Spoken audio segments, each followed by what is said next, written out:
ગઈકાલના રોજ ભક્તિનગર પોલીસ સ્ટેશનના સ્મશાન રોડવાળી શેરી જિલ્લા ગાર્ડન પાસે આ ગામના મરણ જનાર છે ઈશાન મેમણ, એને અમન મહેબૂબ ચૌહાણ નાઓ સાથે ઝઘડો થયેલો. આમાં ગુનાની હકીકત એવી છે કે અમન ચૌહાણ છે એને 1.5 મહિના પહેલાં લગ્ન કરેલું હતું ખુશ્બુ નામની છોકરી સાથે, અને જે ખુશ્બુ છે એને અગાઉ ઈશાન મેમણ સાથે પ્રેમ સંબંધ હતા અને એ બાબતના એની પાસે ફોટા વગેરે હતા અને પુરાવા હતા, જેથી કરીને આ બંનેનો ઝઘડો થયેલો. અને ઈશાન અને અમન સાથે ઝઘડો થતાં એની સાથે મદદમાં સાહિલ અને અફઝલ પણ આવી ગયેલા અને એને પાઇપથી હુમલો કરીને, છરી વડે હુમલો કરીને મૃત્યુ નિપજાયેલ છે. અને આ બાબતે ભક્તિનગર પોલીસ સ્ટેશનમાં 103(1) મુજબનો ગુનો ખૂનનો દાખલ કરેલ છે અને આગળની તપાસ પીઆઈ કરી રહ્યા છે.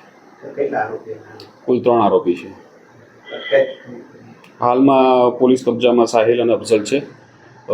અમન ભાગી ગયા છે.